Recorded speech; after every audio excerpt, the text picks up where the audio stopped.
Halloween, a time of tricks, treats, and mischief. Our story begins as 3 unsuspecting trick-or-treating teens go looking for trouble and get more than they bargained for. Hey, wait up, guys. Where have you been, Loomis? I had to grab some candy from Old Man Regan's place. Well, it kind of looks like all the kids are done for the night. What do you think, Ben? Want to come to my place? We could listen to some Meatloaf and do some Richie's Plank experience on the Oculus. It'd be cool, man. Sounds fun, but I was kind of hoping to do something exciting tonight. It is Halloween after all.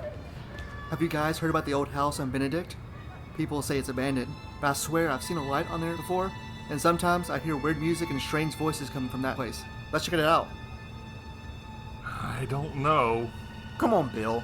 Stop acting like an old man. I want to see it.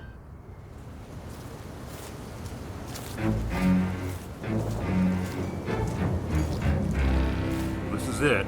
You've seen it, and it looks abandoned. Let's go. Looks like the front door is cracked open. I'm going inside. Ugh!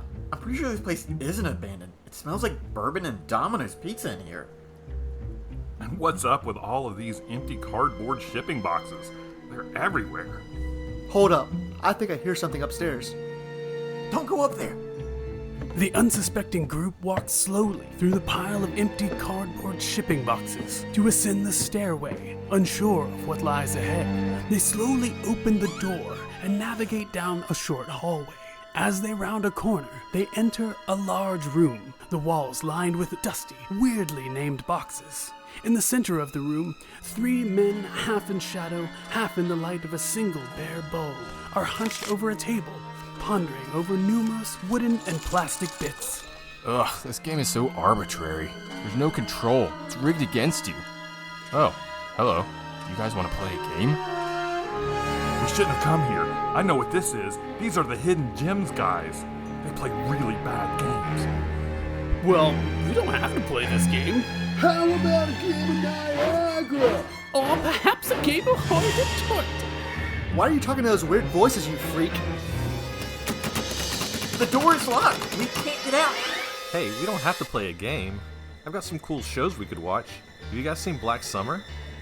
That show is terrible! I'll admit, it's not for everybody, but it really starts getting good after the first few episodes. He said it's not for everybody. That means it's bad! Play a game. Let's play. Let's play. Come on. Strasbourg. Play with me. Let's get out of here! Wait, there's a window over there. Let's go.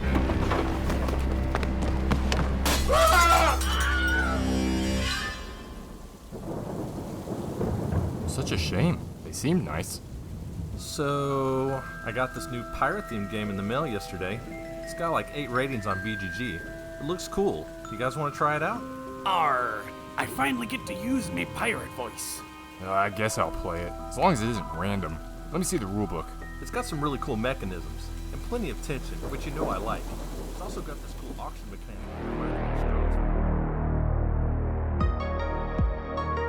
Hidden Gems, Episode 19. The Halloween Spectacular.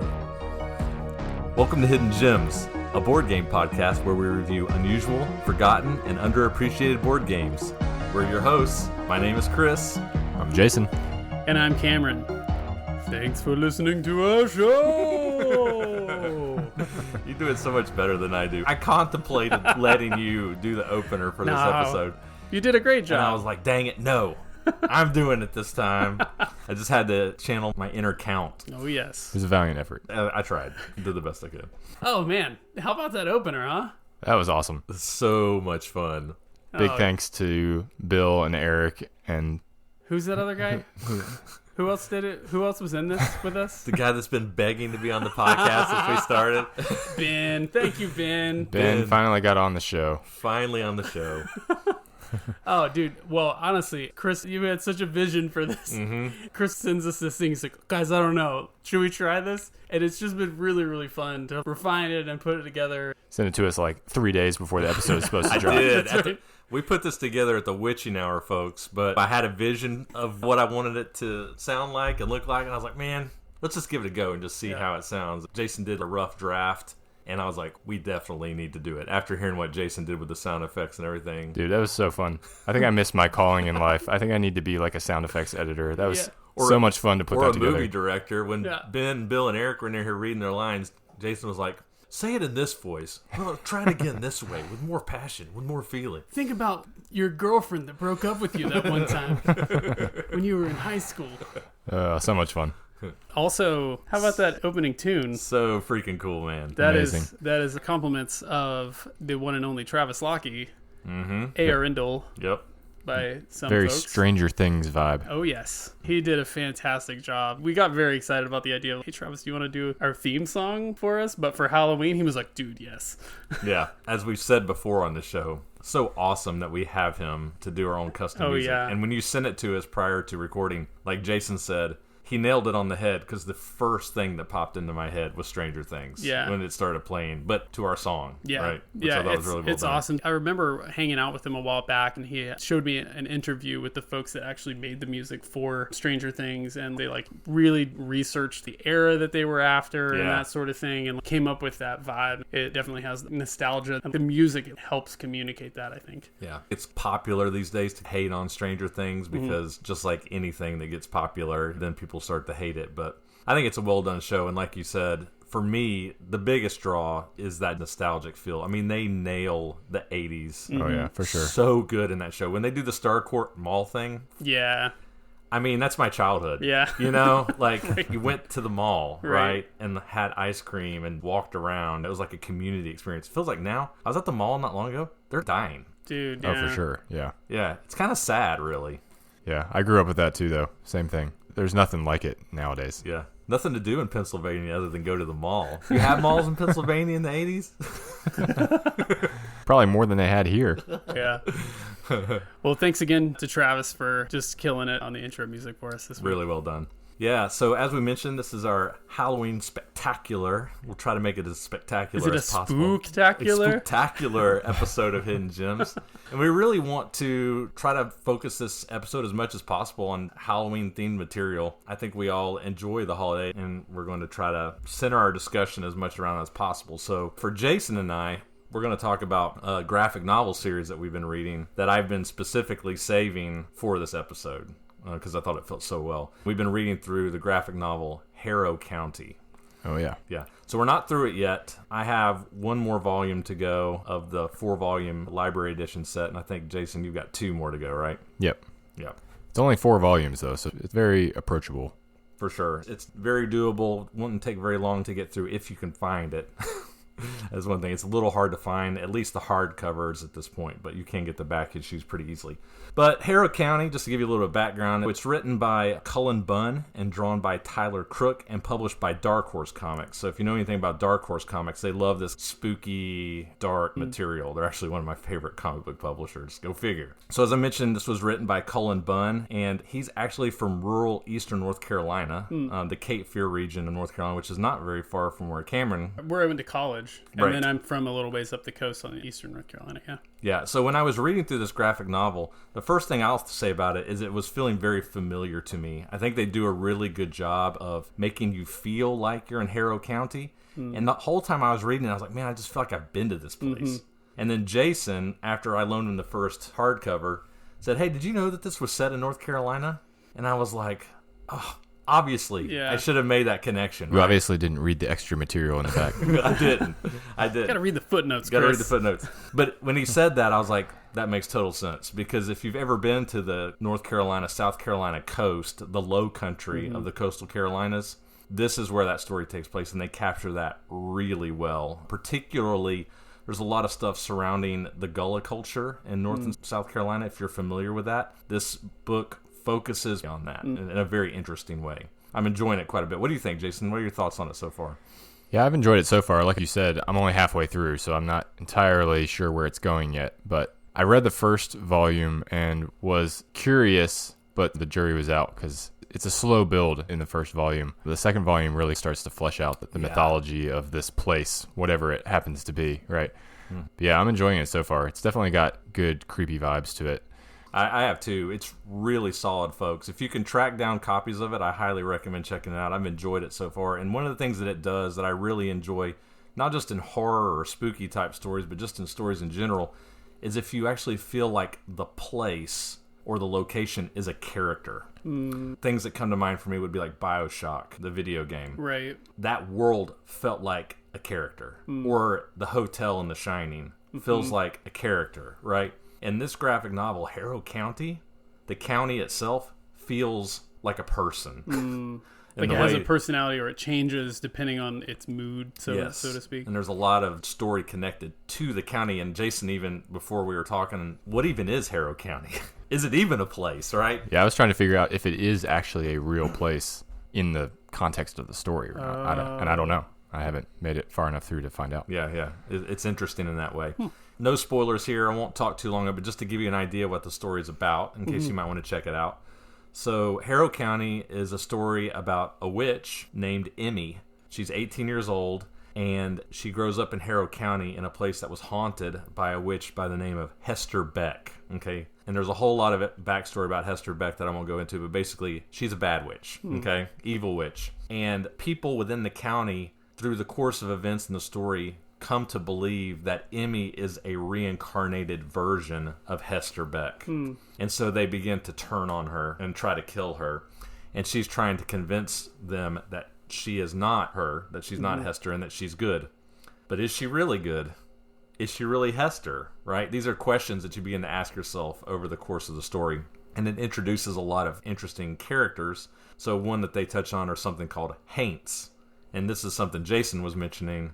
Yeah, before we came in. It's a Carolina's term. It is for spirits or ghosts or something. Yeah. Like a haunt? A haint? Right. Yeah. It's a low country gullah term, actually, for evil spirits in coastal Carolinas. Oh, wow. And there are many different versions, my favorite being the skinless boy. Yeah. I know it sounds bad. Yeah. But yeah, he's a skinless boy, basically, who runs around and serves Emmy. Her familiar. It's her familiar, right? Yeah. She carries his skin Ew. in her satchel. Gross. And it talks to her. It like mumbles. Skin does? Yes. Yeah, when that happened in the first volume, I was like, what is this? What am I reading? But it kind of makes sense in the larger context of the story. Yeah.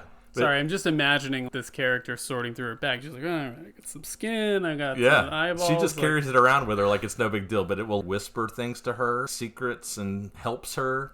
You just have to read it. I know it sounds crazy, and like I said, it's a horror story, but it is a really interesting one. Really digging it so far. Harrow County. I will say, I have to mention the art, because I feel like the art in this is phenomenal. I agree. I especially love the splash pages for each of the, I guess, the episodes. What are they called? Each Issues. issue. The opener of the issue, yeah. Yeah, it's a full double-page spread, and they somehow managed to incorporate the Harrow County title into the picture, and it's just super creative the way they do it. They might be standing in a graveyard, and then the tombstones will read Harrow County. Yeah, it's pretty cool. It is awesome. Sweet. Well, should we talk about Halloween stuff? Yes. Let's do it. Yeah, so as I mentioned, I love Halloween. I feel like this time of the year, I think this is probably a lot of people's favorite time of the year. I know it is for me growing up in North Carolina. This just feels like the entering into 3 months of fun. You know what I mean? Yeah. Fun either through holidays or festivals or celebrations or just fun with your family. Yeah. You know? I mean, for us, it's because the weather is actually The kind weather of is pleasant. phenomenal. Yeah. Finally, in mid-October, starts to feel like fall. It does, yeah. And in Western North Carolina, where I grew up, at this time of the year, when you get up in the morning, the air has that crispness to it. If you're from there, you'll wait to know go to the exactly what mountains. I'm talking about. Yeah. But there's a noticeable change in the atmosphere, Yeah. for lack of a better word. You feel it, right? Yep. I just love that. It feels like you're entering a new part of the year, right? Yeah. And for me, Halloween is the first big event. And my family, well, I want us to all talk about our go for experiences it. with it, but I know for my family, it's a really big event. Right. We always did it up really big, and that's carried over to me and my kids as well. But before I talk about my stuff, Cameron, how was Halloween for you? Yeah, we had a pretty family-oriented neighborhood, the street that I grew up in, which is actually the street that my dad grew up on, believe it or not. And so it was all cousins and other relatives and friends that we had known for a long time who have lived on the street forever. And so for us, it was my parents' opportunity to basically dress us up real cute in cowboy outfits. And I think I was Luke Skywalker 5 or 6 times, and a ninja and a Power Ranger and that kind of stuff. And to like show us off, here are my cute kids, please give them candy type of a thing. Yeah. And then we always did this thing at church where we saw all of our friends from school and church and whatever. Right. And the parking lot had all the games set up, Yep, where you can like put a fishing pole in there and they'll clip a piece of candy to it, or you do a beanbag toss and a hayride and that kind of stuff. So that was always our big event, if you will, for Halloween, was the trick-or-treating in our neighborhood and then games and stuff at church. That's awesome. How about you, Jason?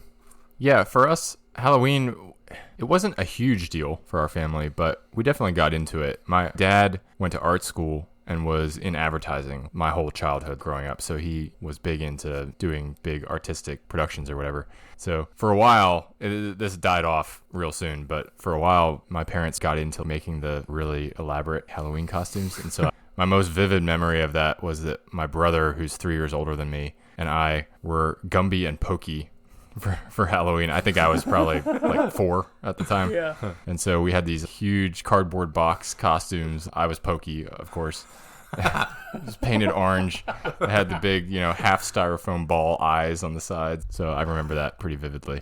And remember having the paint scrubbed off my face after. The worst part. Yeah. Another interesting Halloween tidbit about me, I guess, is because my dad was in advertising, he worked for the advertising firm who supported a lot of the chocolate companies in Pennsylvania. He actually did some work for Hershey's, but I was actually in a print ad for Of course you not for Hershey, but for a different chocolate company, like a local one. So I think I was a dinosaur, and we were trick-or-treating in front of a house. I have tried desperately to find a copy of this ad to just have a copy of it for my own. I haven't been able to come up with a copy of it, but if I ever do, it will get publicized somehow. That's awesome. Yeah. Yeah, I would say for us, Halloween, it wasn't just a holiday, it was an event. My dad and my uncle, Alan, loved Halloween. And I remember I always used to go trick-or-treating, me and my sister and my 3 cousins, every year, all the way up into high school. I trick-or-treated until I was 18 years old. I went in high school, too. I mean, I had no shame.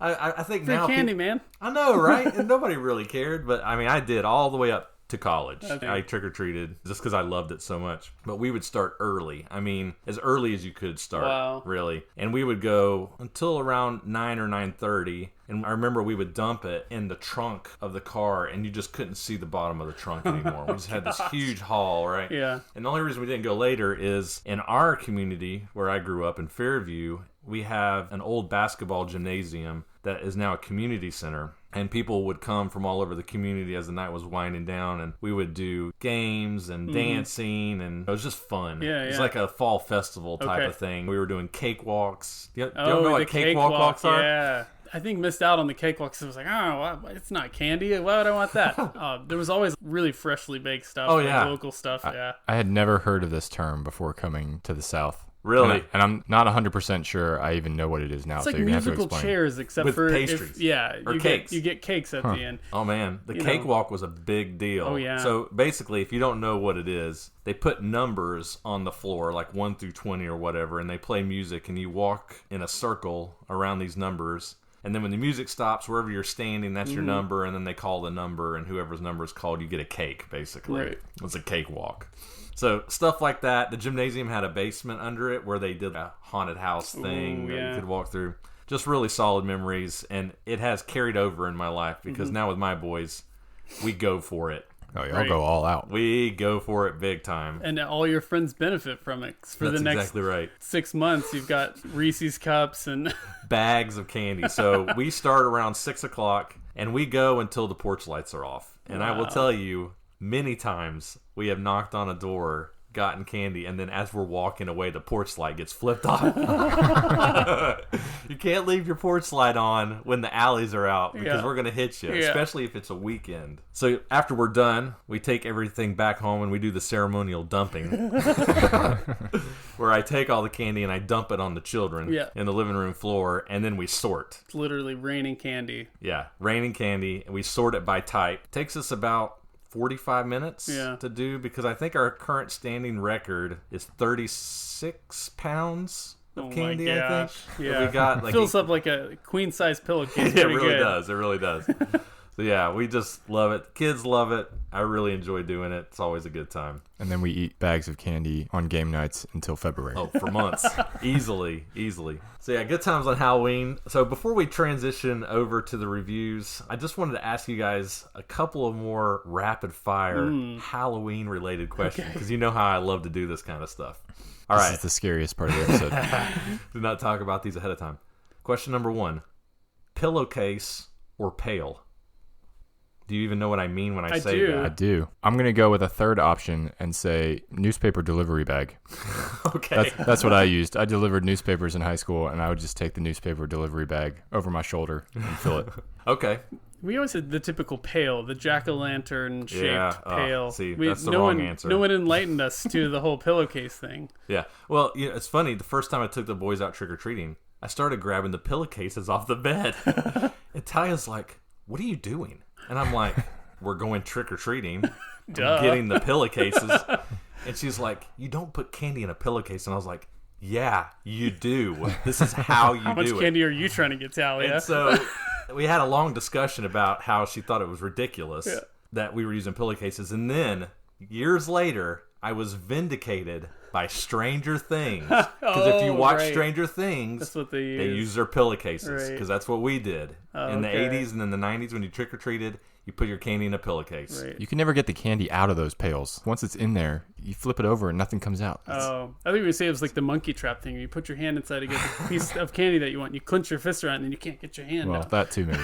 Not to mention, those pails don't hold crap. No. When you're doing varsity trick-or-treating like cute. we are, we're going pillowcases. You know, commercialism. Yeah. Right. You can't sell pillowcases at Walgreens. That's true. Correct answer is pillowcase. All right. Question 2. Favorite Halloween song? Ghostbusters theme. Nice. My kids love it. Yeah, I would have to go with that as well. Yeah, I enjoy that one. For me, it's got to be Thriller. Oh, right. Yeah. Although I will say in recent years, I've started enjoing Somebody's Watching Me a lot more. You know what I'm I talking know about? that one. I don't know that one. Oh, you definitely do. Sing it. Oh, gosh. I always feel like somebody's watching me. You never heard that song before? No. Nope, but that's definitely staying in the final edit of this Yeah, episode. absolutely. All right, well, I'll play it for you after Okay. this is over. My kids love that song. I've heard it. I know what you're talking about. Jason just wanted to hear me sing it. Oh, yeah. All right. Count Chocula, Boo Berry, or Frankenberry? Count Chocula all the way. I'm ashamed to say that I don't think I've ever had any of those. What? Yeah. What? Would They you just honestly have a all cereal kinda sound Raisin gross. Bran in your house? No. Plain Rice Krispies. We were a plain cereal family. My parents didn't spring for the good cereals. The best we man. got was Cinnamon Toast Crunch on occasion. So Dude, when I'm in the grocery store, when the Count Chocula and Boo Berry and Frankenberry hit the shelves, I'm like, got my arm out and I'm like, just like knocking them off into my cart. They're like the McRib of Halloween, right? You know, it only comes out 1 month out of the year. Yeah.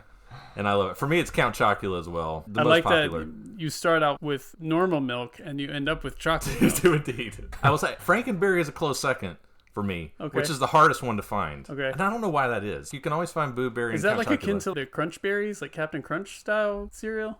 It's basically just like Count Chocula, but it's fruity flavored. Oh, okay. Gotcha. It's pink. Okay. Orangey pink. Yeah. Well, what's your must-watch Halloween movie, if you have one? I don't think I have one. Well, you don't like watching scary movies around this time? I've never been a big horror movie fan in general. People rag on it for not being really all that scary, but a bunch of us went and saw The Ring in college, and I think I've been scarred ever since then. And so That is a scary movie. it's a freaky movie. But yeah, we've never been big on horror movies. I've been trying to convince Jenny to watch The Shining with me for like Great a long movie. time now because I read the book a few years ago and really enjoyed the book, but she won't do it. Maybe someday. It's good. Yeah, I'm also not very big on scary movies myself. Yeah. I do appreciate The Shining. I mean, as a film major, I feel like I at least have to say that. It's a great movie. I think I appreciate the thriller type movies, the suspense type movies, much more so than anything that's gory or demonic or anything like that. Right. You know, ghosts or whatever. I mean, obviously, Ghostbusters is Awesome a great movie. one, but, Yeah. you know, it's a little lame to have the same answer for both. It can be your answer. If you had to really nail it down for me, I would probably pick Ghostbusters just because there's so many iconic, memorable lines from it. Don't cross the streams and all that. Yeah, right. Stay Puft Marshmallow Guy. That's right. Which is what my son looks like frequently. I love cheesy, slasher, gory horror movies from the 80s. Nightmare on Elm Street, Friday the 13th. Love that stuff. As a kid, used to watch that regularly. So You let your kids watch it? no. But my mom did. I think I've talked about this on here before, but my parents had a very loose parenting style. Probably too loose. But back then, those shows came on cable TV all the time. Right. Especially on Halloween. There was the channel USA. Yeah. Would just run Friday the 13th Oh my all gosh. the time Right. on TV. Yeah. Right? Somewhat edited, but it was still on. And I had a TV in my room, so Okay. I just watched them all the Right. time. Tales from the Crypt. Okay. Loved it. Watched it all the time. But for me, my must-watch Halloween movie is Hocus Pocus. Oh, I could see that being a good one. Yeah. I like watching it with the kids. It's nostalgic for me. Yeah. I enjoy the movie. It's not scary at all. Yeah, it's not. But I like Okay. it. Yeah. Haven't seen that one either. No? I don't think. Maybe. You might have. Bette Midler. I know what it is. It's almost Okay. more of a comedy, right? Yeah. All right. Jason, I think you've already answered this question. What's your favorite or most memorable Halloween costume? Yeah. Pokey for sure. Pokey.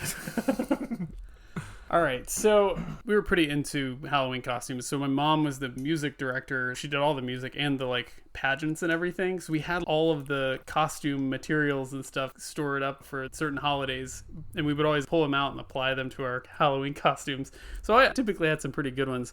I would say she made me a very convincing Luke Skywalker tunic. Nice. One time, and it was around the time when they started making the retractable lightsaber toys. Mm-hmm. So I had like the legit looking like handle that would like fling it out and it has the noises and stuff. So definitely a Luke Skywalker. I had a pretty good Leonardo Ninja Turtle. Nice. Leonardo was my Ninja Turtle of choice. Nice. That's awesome. Yeah, I think for me, obviously trick-or-treating through high school, I've dressed up as a lot of things, but I think the ones that always end up being the most memorable are the ones you make yourself. Yeah. And I remember one year I made a very simple one. It was Jason Voorhees from Friday the 13th. My father is a carpenter, and so he had coveralls that he would wear when it gets cold, Right. like those blue coveralls. And so I took those. I had a little plastic machete, and I just Jackson Pollock threw some red paint on this plastic machete and threw it on my hockey mask or whatever. And best costume ever. I loved it. I just really enjoyed that one. It sticks out in my mind. Yeah. As being somewhat memorable. Actually, I just thought of there's one more. And when I answered before, I was thinking about as a kid my costumes. The best one that I've probably ever done, and I think this is like the pinnacle of dressing up for Halloween for me, is in my 20s. I went as Carl Fredricksen from the movie Up, from the Pixar movie. Oh, yeah. And I mean, I nailed it too. I had the hair, I had the glasses, I made a little bottle cap pin and a corduroy brown How jacket. did you make yourself wider than you were tall? Well, I didn't quite make myself have very square features, but I did at the time. I was leading a small group with, what is Doug's last name? Doug Porter. That's right. Yeah. I was leading a small group with him, and he has really dark hair. He went as Russell, and he made the whole like I think I've seen pictures of this. sash and everything, and Yeah. like, all the little badges and stuff. Yeah. The Wilderness Explorer. I still have the picture, and like side by side, we look like the pair from the movie. So that's probably my favorite one of all time. That's awesome. I think that was on my dating profile. Casey will probably remember seeing that one for when she saw me for the first time. Fantastic. That's what did it for you. That's That's what it was. Carl Fredricksen. Carl Fredricksen and Hanabi. Yeah. All right, last one. Least favorite Halloween candy. Ooh. There's so many. Oh, I think I know what it is. All right. So there is this one type of label-less twisty tie caramel marshmallow thingy. I think it's similar to what they call a cowtail, but it's this weird caramely thing. Disgusting. Yeah, they're goat's caramel creams. Is that what it is? Just the most unappealing thing, especially when next to Three Musketeers or a Twix or something, or a Reese's. Yeah. But it definitely those are like, Don't like those. Yeah. Yeah, for me, I don't even know if they make either of these anymore. But back in the day, definitely the Sugar Daddy. Those were just gross and like rock hard. Or the fake candy cigarettes, which I'm almost positive they don't make those anymore. They're just chalk. But those were gross too. That's awesome. So for me, I've got several. I had to slim it down to 3. Okay. So candy corn. Oh gosh, yeah. Gross. Candy corn is nasty. Nope. Don't like it. Nope. What is it? How it's not even corn? Why are there 3 different colors? The texture gets me. I feel like I'm chewing on a candle. You know what I'm saying? It's waxy. You know? No, can't do it. My wife loves those. We always have multiple bags of them in the house, and I'm like, no one is ever going to eat these. Why are they here? Yeah, it's a weird thing. Like, some people love them. Yeah. You either love them or you hate them. It's kind of like marshmallow peeps, you know? Some people love gross, them. yeah. Or you hate them. Or you're not really in between on that. So that one, Almond Joy and Mounds, because I hate coconut. Yeah, hate coconut. Ugh. Yeah, I just throw no those good. out. And then probably the most interesting one, I'm going to tell you the name of it, and you're probably not going to know what I'm talking about, and I'm going to describe it to you, Okay. and I'm going to see if you know what I'm talking about. Mary Jane's Peanut Butter Kisses. Do you know what these are? No. No. Okay. Have you ever gotten candy in your bag before that's wrapped like a taffy, but it's black and orange? Ugh. Dark black wrapping, labelless. There's no writing on it. No. It's just a dark black wrapper and a really bright orange wrapper. Oh, yes. You know what I'm talking about? I think I have seen those, but I've probably There's never a black eaten one. They're all black and all orange. Yes, that's them. Okay. So they're molasses taffy with peanut butter Okay. in the middle, and they are gross. Sounds gross. They somehow still manage to get in our haul every year. It's because they're the quintessential Halloween colors, Chris. Who gives these out? There's some 85-year-old lady who's handing these out somewhere, I think. I used to get them a lot more when I Okay. was younger. Okay. And they're starting to disappear, but still they Is sneak it like a in Werther's? somehow. Kind of. I mean, except for honestly, a Werther's is pretty good. I'll take a Not too Werther's bad. any day, you know. Werther's and a pecan sandy. It's like, you know, you just keep a pocket full of them in case you feel like offering it to somebody. That's Want right. a Werther's? Yeah. Cheer that's up someone's day. All right. Good questions. Well, what sort of a cocktail are we drinking tonight, Chris? Oh, yeah. This was a fun one. Looks radioactive. It does. It does look It does. radioactive. So many ways you could go with this one, but for this episode, I decided to go with the Witch's Brew. So, a Witch's Brew, if you were to look at it, I think, Jason, you actually described it really well. You said it looked like ectoplasm from Ghostbusters. And it looks that way. It looks... It's fluorescent. Yeah, it looks fluorescent. It looks like a firefly's rear end, basically, Yeah, is what exactly. it looks like. And the reason it looks like that is because it's got Midori in it. So Midori is a melon liqueur that's green. And so it's 1.5 ounces of Midori, 1.5 ounces of Cointreau or triple sec. Okay. And then an ounce of lemon juice, Okay. which lightens it up a little bit and makes it look like that phosphorescent green look to it. Is the Midori sweet, or is you getting the It is. sweetness It's a mostly little bit. from the... Okay, It's a little bit sweet, yeah. cool. So you shake that, put it in a lowball glass, and then you're supposed to garnish it with dry ice, Yeah. which I didn't have, which is a bummer. Because if you So put, sad about that. I know. If you put a little cube of dry ice in the bottom of it, it will begin to smoke like Yeah, a cauldron, yeah. like a beaker almost. And then spear a cherry, and that's Witch's Brew. Nice. It's pretty good. It's Yeah, tart, Yeah, it is tart. for sure. I like Yeah, it, though. It's a good one. Yeah, It's not too sweet. not too bad. Yeah. You better eat that cherry, Cameron. I thought it was an olive, and I was like, No, it's definitely it's a cherry. All right. So this episode, we're talking about Halloween-themed games. Yeah? Yes, we are. So, as it turns out, and this is not surprising, there are a lot of Halloween-themed games. Not a lot for many other holidays like Christmas or Easter or Thanksgiving, as many as you would think, but Halloween is flush with games. So, we had a really easy time picking out the 3 that we're going to review today. Actually kicked this question out to the guild and got a lot of good recommendations. And I did want to just give a quick shout out to one of our guild members. Matt Thompson made some really great recommendations when I made this post on the guild, and he actually linked a couple of geek lists that he has that covers numerous Halloween-themed games, because this guy's all about Halloween. He loves it. Oh, cool. And he actually runs a guild on BGG called Slashing Through Cinema, where they talk about movies, not even board games. They talk about like slasher movies and horror-themed movies that they really enjoy. So he got real excited about this topic, and he gave me more than I could ever even hope to cover. But just wanted to give him a shout-out for giving us all that good content. It's pretty awesome. Cool. All right. Well, let's get into the games. Let's do it. There is nothing like the laughter of a baby, unless it's 1 a.m. and you're home alone. I was having a pleasant dream when what sounded like hammering woke me. After that, I could barely hear the muffled sound of dirt covering the coffin over my own screams. It was fabulous. Fearlessly you found the 3 fetishes in the Finnish fjord. With light-footed and foxy feints, you ferry the fetishes to Prince Fieso in France to free the fascinating fairy Fabula. But Fieso was not fond of foreigners. What a fiasco!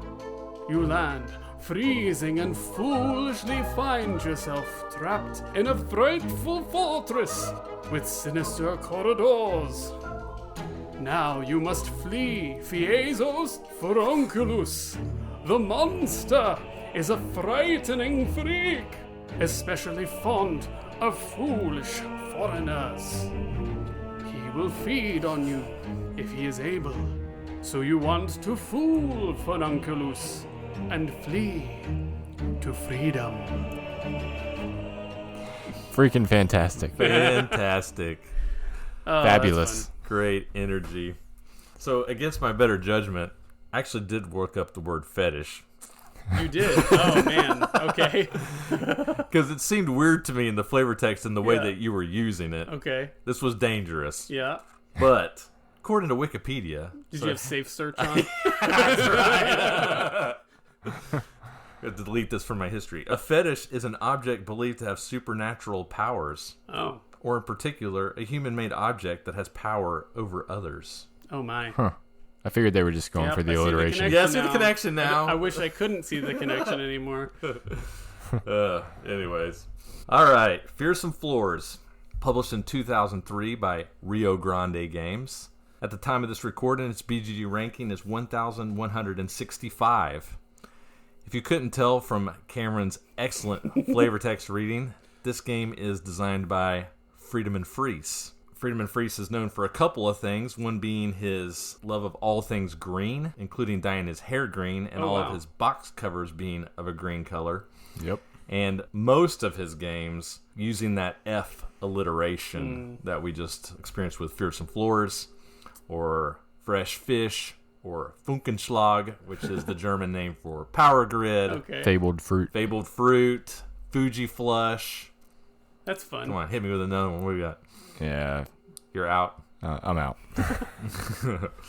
All right. So this game was recommended by our friend and guild member, Max Schmalzried, I think. All right. He'll correct me when he sees me. I've never said his last name. I'm not exactly sure how to say it, but I'm pretty sure that's right. Max and Maria are members of our game group, and he recommended this one to me. I'd heard about it before from Eric Sommer's Top 100 Games of All Time list, of which it's been on for several years. Okay. Brief rule summary for Fearsome Floors. So in Fearsome Floors, the players take control of one of 7 different teams, which follow pretty typical classic horror show or horror movie tropes. So you've got the neighborhood kids, which are like the Stranger Things kids. You've got the priests, like in Exorcist. You've got the cool high school kids with the high school cheerleader, things like that. And you are controlling these groups, and you're trying to guide them out of a monster's dungeon to safety. The first player to get a predetermined number of team members out of the dungeon will win the game. Before I describe the rules of the game, I'll explain what the game board looks like. So the board is made up of a grid of numerous small connected squares, and on the corner of each square is a pillar which blocks line of sight and prevents diagonal movement. The player's team members consist of 2-sided wooden discs which have a different number on each side, which when added together will equal 7. So for example, one disc might have a 4 on one side and a 3 on the other, whereas another disc might have a 6 on one side and a 1 on the other. All of the player discs will begin in one corner of the dungeon, while the monster starts in the opposite end of the dungeon where the exit is located. Players will take turns moving one of their discs the specified number of spaces on the up-facing side of the disc, and then once their move is completed, they will flip that disc over, revealing how many spaces that disc can move in the next round. The players will continue taking turns moving their disc one at a time until every disc is moved once. Once all of the player discs have moved, the monster then moves. The top token on a stack of movement tokens is flipped over, and the monster will move a number of spaces equal to the revealed number. Before carrying out each space of movement, the monster will look left, he'll look right, and then he will look forward. If the monster sees any player discs in any of these directions, he will begin to move in the direction of the closest disc, killing any disc that he may come in contact with. If he doesn't see any player discs, he will take another step forward in his currently forward-facing direction, and then he will again stop and look left, right, and forward, again moving towards the closest player disc, if any. The monster will continue moving in this fashion until he uses up all of his movement points. To make things a little bit more interesting, the board is also littered with large stones that the players can push around to hide behind and block the monster's line of sight. A couple of blood splatters are also present on the board, and if stepped on, the players can take a ride on these, traveling several squares with a single point of movement. Play continues until one player gets 3 discs out of the dungeon in a 2 to 4 player game, or 2 discs out in a 5 player game. And that is generally how you play Fearsome Floors. Alright, so obviously this is our Halloween Spectacular. We're talking about Halloween-themed games, and I think for all of our games we're going to ask the same kind of central question. How well do you think this game did at capturing the Halloween theme? Did it feel scary? Did it feel spooky? Did you feel like you were being pursued? Did you feel like you were being chased? How did this game do at capturing that Halloween theme? Yeah, I got the theme pretty strong in this game, actually. It has that very campy, schlocky, Definitely horror feel to it. From the art to even the gameplay of everyone is scrambling through this room. It definitely got that feeling of being pursued. You don't know exactly how far the monster is going to go, and that unpredictability of it really came through and made it really feel like you are trying to escape from this monster that's just sort of lumbering through the room, right? Right. We've talked a little bit about Halloween themes and the fact that there are different types of horror and different types of scary themes, and I think this falls on the lighter end. For sure. Either a campy high school horror movie or classic Frankenstein monster style type thing. And so I definitely felt like it communicated the theme fairly well in terms of running away from a monster, escaping from the dungeon sort of thing. Yeah, I agree. I think it did too. I really enjoyed the theme in this one. Campy is a good way to describe it. I had a really good visual in my head about what this game looked like as we were playing it. Jason, you mentioned the people scattering towards the exit, and as the discs spread out all over the board, you get that feeling. You can see that people are running this way and that, trying to get out. Just have to be faster than the slowest guy. Exactly. Yeah. It kind of had that Goonies feel, right? Running away from the spooky monster. It did. Baby Woof? Yep. The game doesn't feel scary, but I will say, and my kids actually pointed this out to me, and I found it quite funny. You know, you can slide across these pools of blood splatter that are on the ground. And if you look in these pools of blood, there's limbs in there. Spinal cords. There's like your brain in there. Like Hayes, my 8-year-old, was like, that's a brain. So it's got this weird mixture of goofy family fun and then a little bit of gore. I mean, like blood on the, you're like riding on people's blood splatter, right? Like, but very cartoonish, of course. Very cartoonish. The Wile E. game, Coyote skipping across the top of it. Yeah. In the first half of the game, if he catches you, he just throws you back in the dungeon. You can keep going. But in the second half of the game, if he catches you, he kills you. Right. It's got that Halloween theme for sure. So how did you guys feel about the strategy in this game? So obviously we've alluded to the fact that it's a fairly light game. It's family friendly. It's campy. Did it feel random to you, or did you feel like you had some control here? Did you feel like there was good strategic choices to be made? Yeah, I feel like I fell somewhere in between on this one. There is definitely a degree of control here. There are some tricks to how you can move your pieces in such a way that you lure the monster in a particular direction. So you have some control in that respect. I think also stuff is just going to happen. It's just going to fall sometimes where you thought you were safe moving a piece here, and then just based on what happens after that, you're definitely not. You're going to lose a piece, right? So I think it falls somewhere in between for me. Yeah, I felt like in this game, there is that sense of you have to prioritize which piece you're going to move first, because you're going to move it potentially before somebody else. And in that sense, you can use that turn order to control the monster a little bit.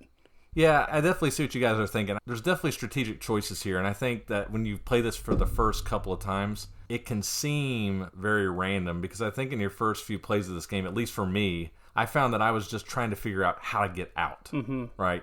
My sole thought process was, how do I avoid the monster? I'm trying to stay out of his sight lines. I'm trying to get around him. I'm trying to avoid him. And you can play that way, But the more that I played this game, and I played this game quite a bit, I think a good bit more than y'all did, because I played it with my family a lot as well, I began to appreciate the strategy of letting yourself be seen by the monster, and maybe even letting yourself be killed by the monster, to ensure that he kills other opponents, maybe multiple opponents, especially if they're getting close to leaving the dungeon. There was a real light switch that flipped on for me when I started to see the game not as an avoidance game, but as a, how can I manipulate this monster to do what I want it to do, to hinder and stop my opponents from being successful. Right. And I felt like this game really did a good job of that, and I began to appreciate it more and more as I played it. Right, because there's not really anything that you can do adversarially. There's no direct take that. The only thing that you can do is move a guy in a way that's going to turn the monster and make it get you before it gets me. Or maybe, like you said, I don't care about that guy. You know, he's slow or something. I'm just going to let him get taken so that this other guy can advance. Yeah, and I think that's something that people don't account for the first time they play this game. I remember the second time I played this with Knox, my 10-year-old. He had played a great game, and I hated doing this to him. No, you didn't. I did a little bit. I did a little bit because he played so well. But it didn't stop me from crushing his hopes and dreams. Because he had two people that were going to walk out on the next turn, and he was celebrating already because he was behind the monster. Which, if you're behind the monster, he can't see you, and he didn't see any way that he could be caught. And I was just kind of grinning because I saw a way that I could move my guy, allowing him to be killed. Max's so-called sacrificial lamb strategy, where it would divert the monster in such a way to where it would force him to see Nox's guys and wipe him out. Right? There's just all kinds of shenanigans that can happen in this game that way. But again, I would point out that that's not random. I made that happen. Right? Like, I think there's more control here than I initially thought in my first place. So one other thing that I appreciated about this game is along the edge of the game board on all sides are these secret corridors. And you would think, okay, what happens when the monster just runs into a wall, right? He's programmed to do that. Well, he'll go through the secret corridor, which is marked by a letter, and he'll come out the opposite corresponding letter secret corridor on some other portion of the map, which could have him coming out in all sorts of places and maybe right on top of your opponent's tokens. Which conveniently only the monster can use. Yes. Which they're just there to kill Jason's tokens. Yeah, that can be super satisfying. What a brilliant design choice by Freedom and Freeze here, because when the monster is on the opposite side of the map, especially away from the exit, it can feel bleak. Right. Because you're like, well, how am I going to stop these people from getting out now? He's all the way on the other side of the map. But if you can guide him through one of these secret passages, you can have him pop out right at the exit. And slaughter everybody who thought they were getting ready to get out, right? By the skillful movement of your discs. I enjoyed that part of it. Well, do we have any cons for this game? I would say if I have a con for this game, it would be the game length. I think that for as simple as the rules are and the movement, there are a million permutations of how you can move your discs around. What order do I move them in? Where do I move them? And I think given the concerns with the level of control that I mentioned earlier, I think this game felt a little long for what it was to me. People can really lock up on turns. And it feels like this game, because players' pawns are getting eliminated throughout the game and whatnot, it just feels like it should be a 30-minute, 40-minute max type game, and it was taking longer than that. Yeah, it could be. Yeah. But I think if you're really analyzing the board and really trying to be strategic about it, because the strategy is there, but you have to think through it. You're not going to be able to play this game super quickly unless you're just a genius and still be strategic about it. So there's a balance there somewhere, and it felt a little long to me. Sorry, when you said genius, I just immediately thought of that one GIF of the calculations like flowing in front of someone's face, like highlighting all the different permutations on the board. Playing Fearsome Floors. Yeah, I agree with you on the length. As I mentioned, I think this has the potential to be a fast, fun, quick family game. But if you're playing with competitive people like us, this game can go long because there can be a lot to think about here. And I was just as guilty as anybody about taking a long turn in this game. And I shouldn't have been, but it's hard not to because you can start to see all the ways it can go bad for you, and you're trying to account for every bad scenario, and that can lock you up in this game for sure. The only other thing for me that really stuck out as a con I think is worth mentioning is I think this game is best at 3 to 4 players. You can play this game all the way up to 7, I believe, but any games that are 5+ players, I didn't enjoy as much. And the reason for that is in 5-player or more games, you only need to get 2 of your discs out, 2 of your 4, which to me felt a little bit too easy at times. Okay. It took a little bit of the tension away, whereas in a 2 or 4-player game where you have to get 3 out, that's a little bit bigger of an ask. Sure. And I feel like it gives everybody a feeling like they're more in it. Because I did have games of this where in 5 players, people were able to get 2 discs towards the exit pretty quick with no way of being able to stop them. And it felt a little deflating. Yeah, I think that's a natural side effect of that race type of game where if somebody gets out to an early lead and there's not enough control built into the game to be able to slow them down, that deflating feeling can come. I like the game where everybody tries their strategic best and whoever strategized the best comes out on top, right? And in this game, it can feel like, well, somebody just kind of got out to the early lead. They ended up in the right spot at the right time. And so now there's not really a great way to slow them down. Right. Yeah, I can definitely see that. Yep. Cool. Well, should we move on to final thoughts then? Jason, you can get us started. Yeah, for me, this game, like I mentioned, definitely evoked the Halloween theme. I think it definitely fits a play around the Halloween holidays. Outside of that, I'm not sure if I would gravitate towards wanting to play this game regularly. I think for some of the reasons that I mentioned before, with just the degree of control that I felt like I had. For that reason, I landed on a 3 for this game. I can see the strategy to it. I can see why people enjoy this game, but I think for me, it kind of fell flat a little bit. But I say that with the caveat that I think that playing it more, like you said, Chris, that strategy develops more as you play it more often. I think if I played it more, I could see myself starting to like it more, perhaps. But I think based on my plays up to this point and my just general feeling towards the game, having played it a few times, I think I would settle on a 3. Okay. We talked in terms of cons about the length of the game, the potential for a lot of permutations and analysis paralysis, I guess. Other than that, I really didn't have any specific cons. And usually when that happens, we consider on this show like that's a good thing. I think, though, it can also be a bad thing if we don't feel like the highs are really high. I guess there's not anything that we particularly love about a game. I thought this game was fine. I don't really have anything specifically negative that I would criticize about it. But I do feel like this falls into that category of it didn't really grip me. It was lacking the special sauce whatever. Yeah. I felt a little bit like each time it was my turn to move a guy, like because it's a race game, that I'm very much incentivized to just rush my guy as far in the direction of the exit as possible, except for maybe right around the end of the game when you might have to do a feint to dodge the monster or something like that.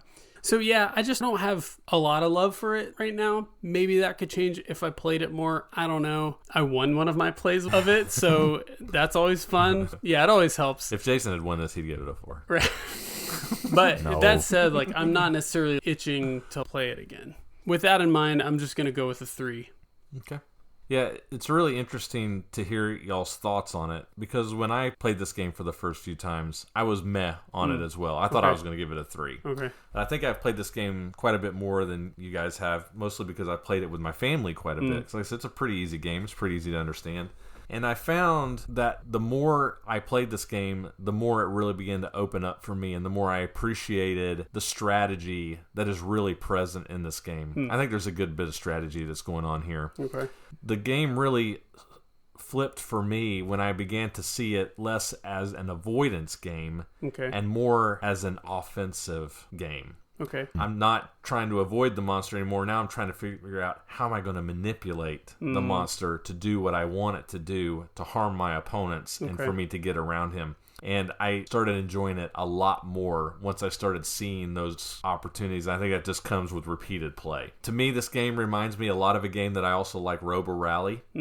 I think this game, Fearsome Floors, does have some randomness in it that is difficult to account for, like Robo Rally does. But I do feel like Robo Rally, a lot of people describe Robo Rally as being very chaotic. I don't see it that way. I think there's a lot of control in Robo Rally. I can control my program. You have to think fast, and a lot of people don't like that, and maybe that's where they see it as chaotic. But we don't know what other people are going to do. Sure, but even still, you can account for some people's movement and where you think they're going to go, kind of like in this game, right? So again, I would say if you like Robo Rally, you'd probably like this game. This game's not programming per se, but I got similar feels. All that to say, ultimately, I landed on a 4 for this game. I think it's good. I think there's more strategy than randomness. I feel like it's thematic. I enjoyed the control of using the monster offensively. It's fun. I enjoyed it. It's a good game. I give it a 4. All right. Cool. Very good. Well, if somebody wants to give Fearsome Floors a shot, where can they find it? Yeah, so this game is readily available at several online retailers, actually, including Noble Knight, our friends at Noble Knight. So if you want to pick it up there, you can get 10% off of your order if you use our code GEMS21 on the coupon code field. We would appreciate it. Also available on BGG Marketplace as well, 31 copies. So get this one, no problem. Very cool. Well, those are our thoughts on Fearsome Floors.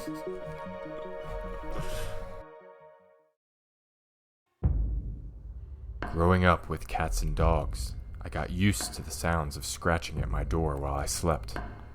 Now that I live alone, it is much more unsettling.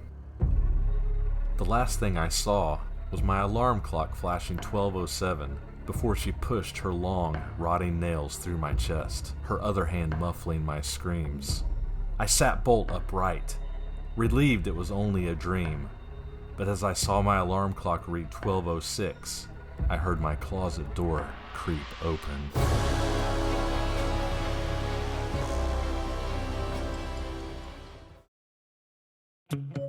The story of Dr. Jekyll and Mr. Hyde, well known worldwide and screened multiple times, is the struggle between the good and evil selves of one person.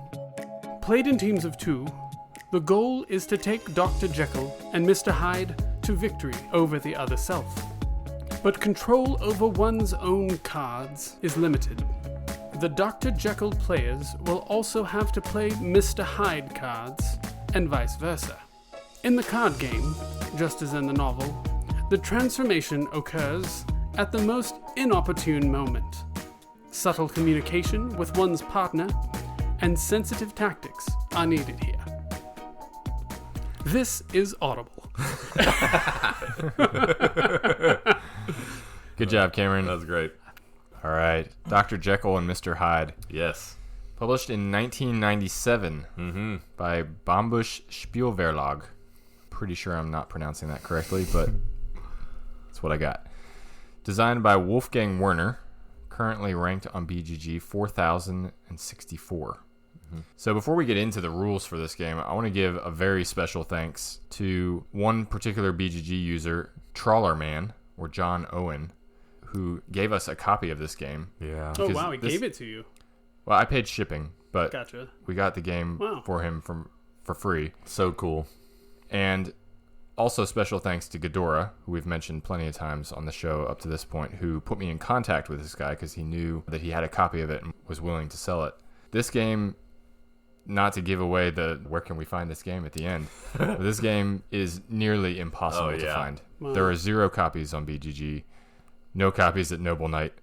There are no copies anywhere that I can find. But it is such a unique card game that I just really wanted to give it a try. I think I mentioned this in our second or third episode maybe, that it was one that I had stumbled across in our mining efforts that just sounded really fascinating. But I was like, I'm never going to find a copy of it. And lo and behold, we found a copy of it, thanks to some of our guild members. So, yeah, thank you. Yeah, so really excited to give this one a shot on the show. Rules for Jekyll and Hyde. This is a partnered trick-taking game. 2 of the players in this game are going to be the Jekyll team, and 2 players are the Hyde team. And these teammates will sit opposite across the table. I think to understand this game, you have to understand the breakdown of the deck. So this is a deck of 28 cards. 14 of the cards belong to the Jekyll side. 14 of the cards belong to the Hyde side. And the ranks and values of these cards are the same between the 2 sets of 14. Additionally, the backs of these cards are different. So for any given hand, all of the cards are shuffled together and dealt out equally 7 cards to each player. So each player is going to have a mix of Jekyll and Hyde cards, and you will be able to tell how many Jekyll and Hyde cards each player has by the backs of these cards, but you obviously will not know what those cards are specifically. Each card has a rank for trick-taking purposes and a value for point scoring purposes. So I'm just going to go through the high-level breakdown of the cards because there aren't that many of them. On each side of the deck, there is one transformation card. The transformation card has the highest rank of any card in the game, but it has a value of 0 for scoring purposes. It also has the special effect of placing the current trick on hold. So any trick where a transformation card is played, that trick is basically canceled, but the cards stay on the table, and the next trick determines the winner of both that trick and the previous trick. After the transformation card, there are 5 character cards, and these cards have art on them for the different characters in the story. Dr. Layton and Mr. Utterson and Mr. Enfield, who are important characters in the book. These cards are the trump cards. So they have sequential ranks, A, B, C, D, and E. There are 5 cards on each side of the deck, but they all have the same value of 1 point. After the character cards, there are 5 scene cards on each side of the deck. Each of these cards has the same rank. They all have a rank of F, but they have sequential values, the highest being 7, working all the way down to a value of 3. Finally, each side of the deck has 3 deed cards. These represent, for the Jekyll side, remorse or charity, or for the Hyde side, it's rage and murder. These cards have the lowest rank of all the cards in the deck. They also have a value of 0, but their printed values on the front are 3x, 2x, and 1x, which is very important for scoring, and I'll come back to that in a second. Very important. Of how that works. So another important thing to explain about this game is how a trick is played out, because it's very unique. Once each player has received their 7 cards, one player will lead a trick, and every other player will have the opportunity to play a card to that trick. There is no following suit in this game. You just play a card. The only restriction is that you have to play a card for your team. So if you're a Jekyll player, you must play a Jekyll card. If you're a Hyde player, you must play a Hyde card. Now you're probably wondering, well, if I have a mix of those cards, I'm not going to be able to play a Hyde card every time it's my turn if I'm the Hyde player, if half of my hand is Jekyll cards. Right. So the way it works is at any point during the trick, it doesn't have to be because you have run out of cards for your side. You can choose to do this at any point. You can choose to elect any other player at the table to play a card on your behalf. So if it comes to me and I'm the Hyde player, and either I don't have any more Hyde cards in my hand, or I just decide I would like to have someone else play one on my behalf, I can decide, Cameron, play a Hyde card for me. And he will choose a Hyde card from his hand. If he has more than one, he gets to decide which card that is, and he'll play it in front of me. So in this way, a single player can play multiple cards into the same trick, and it's not always going to be all players having the same number of cards in their hand at all times. In fact, I could run out of cards in my hand and just be electing other people to play cards on my behalf for the rest of the for the rest of the hand. So really the only other thing to talk about is how does a hand score? So at the end of the hand, each side will collect all of the cards that they manage to catch in the tricks for that hand, and any card with a point value will get added together to be that side's point score for the hand. And in this case, it does not matter whether those cards are Jekyll cards or Hyde cards. All points count as points. However, I mentioned these deed cards with the 3x, the 2x, and the 1x, and these are very important. Each team is going to take a look at which deed cards they have collected for their own side. So deed cards collected that belong to the opposing side are meaningless. They basically just deny the other team from having them. Denial. However, the cards that belong to your side get added together. These multipliers are additive. So if we manage to catch the 3x and the 1x, our total multiplier would be 4x. And this is a multiplier of your point score. It's important to note that if you manage to collect none of your own cards, your multiplier is 0x. Goose egg. And you get no points, regardless of what other cards you manage to catch. So that's basically the whole game. A full game of Dr. Jekyll Mr. Hyde plays to 1,000, just like teach you. And yeah, that's it. So we've been talking about Halloween theme throughout the episode. Card games, especially trick-taking games, are not generally considered to be overly thematic. Nope. I'm curious, did this game evoke the theme of Jekyll and Hyde, the story, in your opinion? And if so, how? I'll go first on this one. So I think there's obviously two ways to answer this question. I think it's clear enough for anyone familiar with the Jekyll and Hyde story that I think this falls into that category of spooky, scary stories of like things of the mind, right? Like going crazy type stuff. So I think this game can make it crazy. At oh times. Yeah, for sure. Because I think the way that this game approaches the theme in terms of following the Jekyll and Hyde story is built into the fact that you have to play cards from other people's hands, specifically your opponent's hands.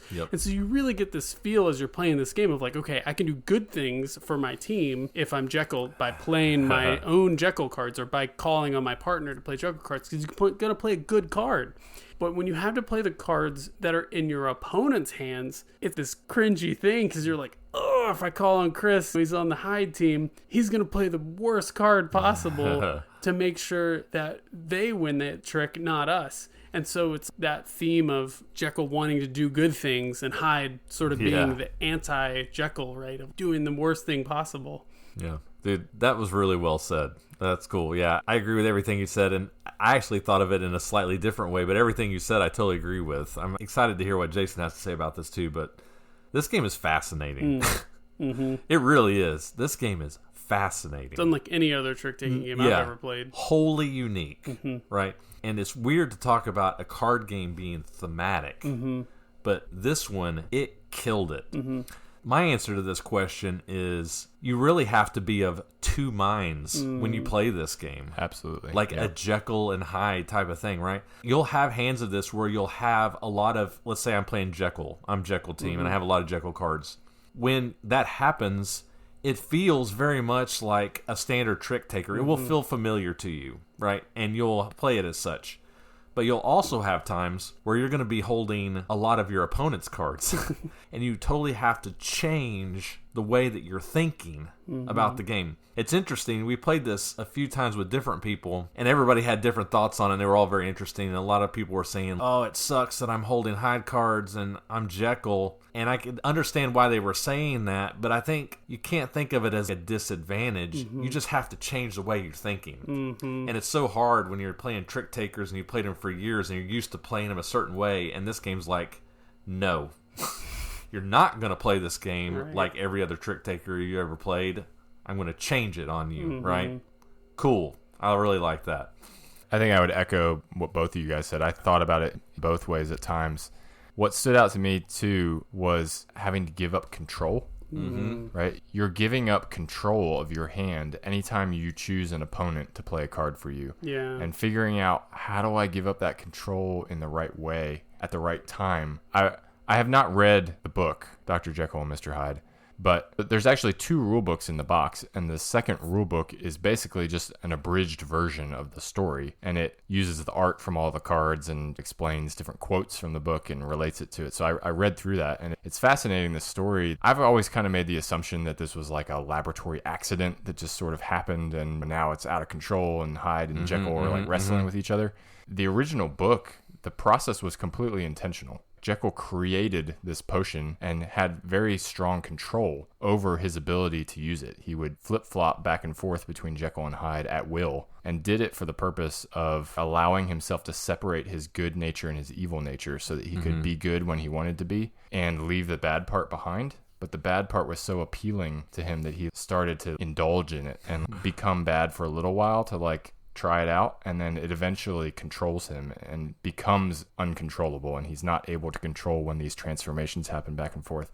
So that degree of control I felt all throughout this game, right? And having to decide how much control I want to give to my opponents at what point throughout the hand, right? Because choosing an opponent to play a card early in the hand might be beneficial, but it also is really dangerous if they have a lot of different cards of mine. They have a lot of flexibility. And then you have those transformation cards in there, which are just like these complete wild cards that nullify a hand temporarily, but also make the next hand doubly valuable. And they happen at the most inopportune times, and so that control of, well, you never know when this transformation is going to happen now that it's out of control and it's going haywire. I thought that thematic tie-in was really cool. Yeah, I think it's really interesting that you keep using the word control, and I want to talk about this for a minute, because when you first play this game, you will feel very much out of control. Again, because this trick-taking concept is foreign. How can I make anything happen in this game that I want to happen? Because my opponents are playing cards for me, and they're playing cards I don't want, right? But one of the things that I found the most interesting about this game, it's a brilliant design. The deck is 28 cards. That is a small deck of cards, okay? So it is very possible to track cards in this game. And as a matter of fact, if you want to play the game well, you must. Kind of, yeah. Yep. Right? And once you begin to figure out how to track cards, specifically the trumps, the game turns into a highly strategic experience. Yep. Because again, as I mentioned, it can seem disadvantageous for your opponents to be holding your cards. However, if you're tracking whether your trumps are being played, once the hands get down low, you're like, well, I know they're holding those trumps. They're going to have to come out eventually, right? And so if you can account for that and know that they're holding them and know that they're going to have to play them eventually and you force them out of their hand, you can use that to your advantage. Yeah. That was mind-blowing once I made that connection, because I felt very lost when we first started playing this game. I think definitely the challenge for this is to try to figure out, okay, when do I call on an opponent to play that? Yeah. Especially if your opponent has a lot of your cards, because it's obviously very risky, depending on whether or not you're currently winning the trick when it's your turn to make the decision on who's going to play, right?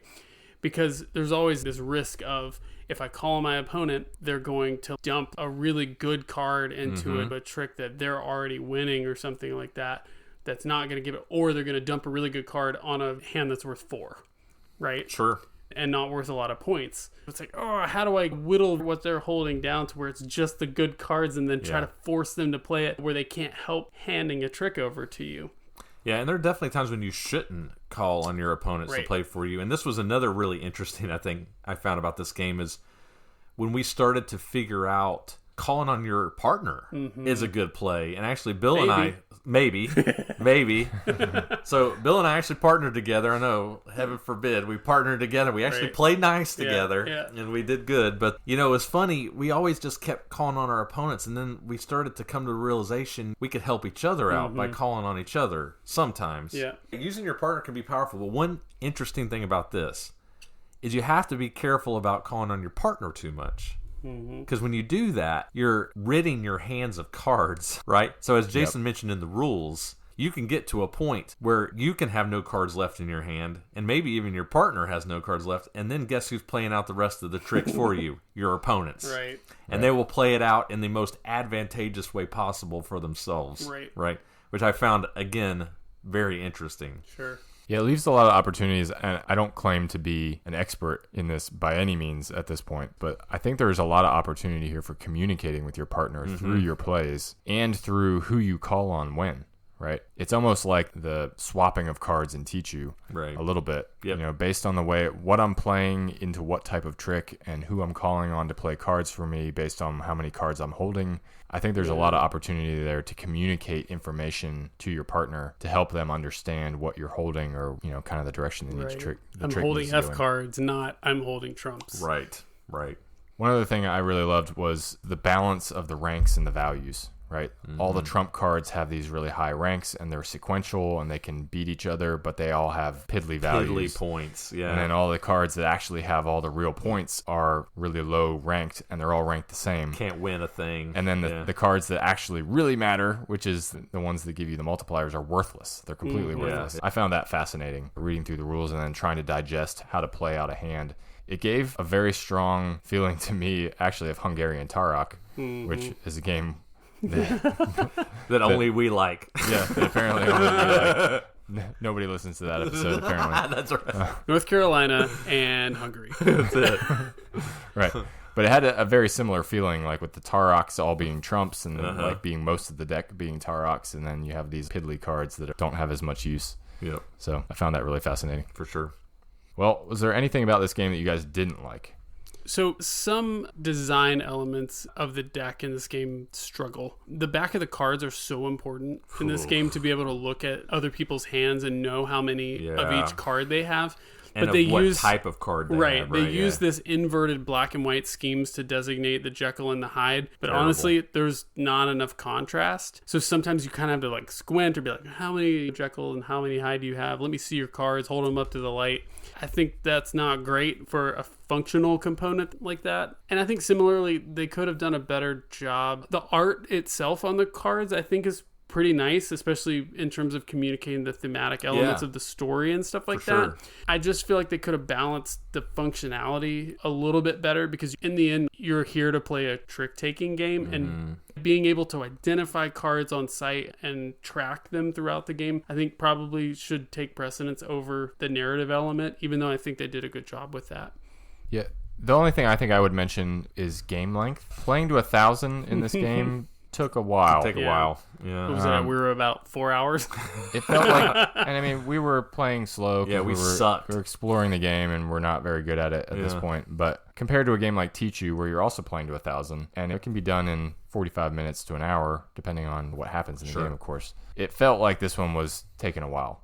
Now, I say that, I don't think you would have to play this game to 1,000 in order to play it or enjoy it, right? Yeah. Play Teach You to 1,000. Yeah, I mean, we went a couple nights playing the other games for this episode where we're like, hey, let's just play a couple hands of this afterwards, right? And it's still great. It's still interesting to just play through a few hands. I think that's a minor quibble too. But if you're playing according to the rules and you're playing all the way to 1,000, be prepared for it to, be a while. At least when you're learning the game. I think as we got more experience with it, our play sped up, because it's so opaque. This game is opaque, man. Yeah. The first couple times you play it, you're going to be like, what is going on? Right. You'll be slow. I think you'll speed up. But having said that, I do agree with you. It's a slower card game, for sure. Well, ready for final thoughts? Sure. Chris, kick us off. All right. So as I've mentioned before on many episodes of this podcast, I love uniqueness and originality in games. It's just what I'm looking for. If I can walk away from a game saying, man, I've never experienced anything like that before, it's already got high marks in my book. Now, the game has to be good. Luckily, this game is good. It's real good. Again, the first few times you play this, I could see how you could be like, this game is random. But it's not random. It's really not. You just have to give the game a chance. And I feel like if you do that, the strategy will just begin to open up for you, and you'll be amazed by it. I was. Not to mention the fact that it's just super thematic, like we mentioned. Cool gameplay, very addictive. I loved this game. I'm giving this game a 5. I thought it was excellent. Really enjoyed it. Looking forward to playing it again. Nice. Yeah, this was a surprisingly clever and interesting trick-taking game to me. When I read the rules initially, I was like, this sounds fascinating, but it could be a complete flop because there's just so much potential for lack of control here. But after playing it, I would highly recommend this to anyone who is interested in trick-taking games. It is such a unique twist on the genre of trick-taking, and it's not just the uniqueness that makes it good. Like you said, Chris, it's also a good game. It's definitely not a first-time trick-taker. No way. For anyone, right? If you're not an experienced trick-taking card game player, I would not recommend this as a first game. Or apparently a podcast contributor. You were doing good, though. I mean, I'm not an experienced person. I think I played my first trick taker on this show. You did. Yeah. Yeah, it's very twisty. Yeah. But I really enjoyed this one. I'm sad that it is impossible to find as it is. I would love to see a reprint of this someday. Clean up the art a little bit, and this would be really awesome. I also gave this game a 5. Mm-hmm. Sweet. I also enjoyed this game. I think I'd rather play Jekyll and Hyde maybe as more like a filler where you just kind of play a fixed set of hands rather than to 1,000, or pick a lower point number or something like that, because it did run a bit long, but I think it performs super well, and it does offer really tricky strategy for a trick-taking game that I really enjoyed trying to puzzle out. I still haven't cracked it. I think I would like to keep at it and improve my game. It definitely needs a graphical tune-up, but in the end, I really don't think that poses a major problem for me. I can't wait to play it again. I'm thrilled to give Jekyll and Hyde a 5 as well. Nice. All right. So, Jason, for those that hear this review and agree with us that they want to try Jekyll and Hyde, is it even possible to find? Nope. Oh, no. So, we've mentioned it already in this review. There may be a copy of this game out there somewhere. Obviously, we found a copy of it thanks to our awesome guild members. But you're going to have a real hard time finding a copy of this. It's rough. I hope that somebody out there maybe hears this and decides to pick it up and give it another publishing, that Yeah. would be awesome. But yeah, highly recommend it. And those are our thoughts on Dr. Jekyll and Mr. Hyde. All right.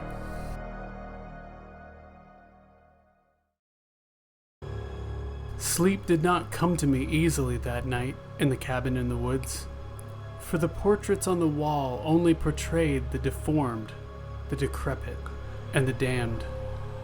Sleep has never come easily to me ever again, for when I woke, I found no portraits, only windows. After so many years living alone in this large house, I came to a startling revelation. In this time I had closed far more doors than I had opened.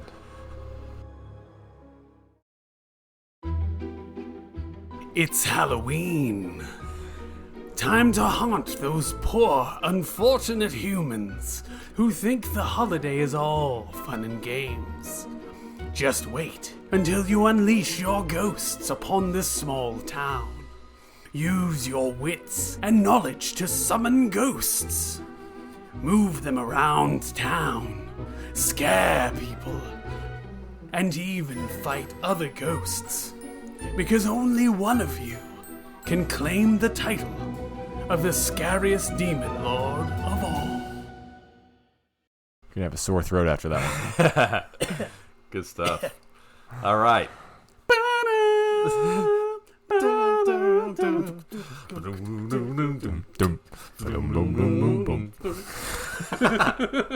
All right. Halloween. That's appropriate, Yeah, right? yeah. This is kind of a no-brainer, right? Oh yeah. Published in 2017, this is not an old game, by Quinted Games. At the time of this recording, its BGG ranking is 5,875. The designer of this game is Angelo Di Maio. Never heard of this guy, and it's because this is his only published design. Oh wow. This is it. This game was reviewed on the Dice Tower a few years back and got a pretty favorable review from Tom Vassell, but he had mentioned at the time that he felt like it would fall into obscurity, and he was right about that. This game is very forgotten, even though it was only 4 years ago this game came out, but I did hear about it from him. When we were taking recommendations for the Halloween game episode, Daryl Boone recommended this one as one that might be good for the episode, even though he has not played it. And I had it, so I was like, makes sense. It's called Halloween. Yeah. Let's play it. Sure. See if it's good, right? All right. Brief rules summary on Halloween. So in Halloween, players are attempting to gain the most haunt points, which are victory points, by either performing haunt actions at the 6 different locations on the game board, or by occupying different action cards which can award certain in-game and end-game scoring benefits. The way the players do this is by action selection. So each player has an individual player board that is divided up into 3 identical sections, with each section giving the player a choice of up to 6 different actions. Okay, so 3 sections, 6 actions each section.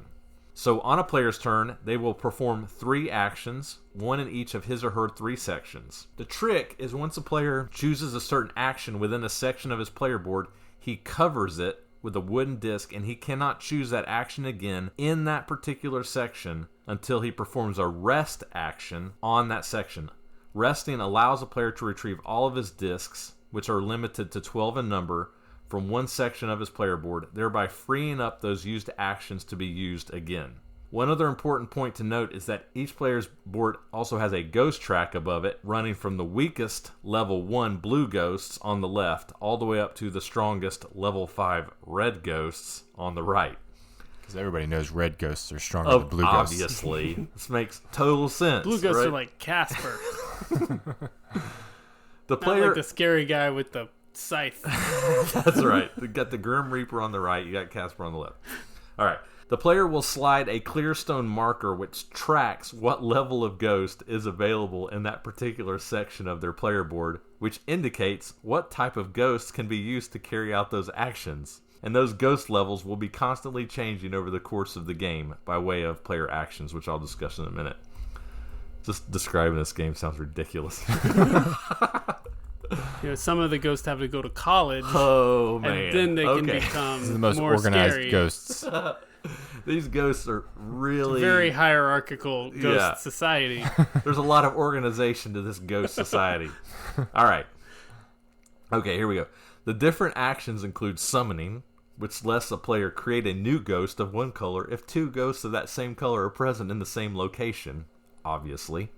Scaring for scare points, which will... I love scare points. Yeah, which will award you differing numbers of points depending on which level of ghost you use to perform the action.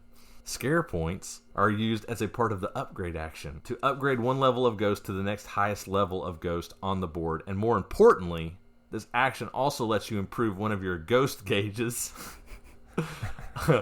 up to the level of... Now you're just tickled. Oh, man. Up to the level of ghost that you just upgraded to. Fourth action allows you to move into an orthogonally adjacent area. Fifth action is fighting, so you can make two different colored ghosts fight against one another by rolling a different sided die based on the level or strength of the ghost. If you're successful, you will gain a ghost token of the defeated ghost color. And finally, you can haunt on your turn. Haunting is one of the main ways you score points in the game. You will choose a color of ghost and then score a corresponding number of points equal to the level of that ghost.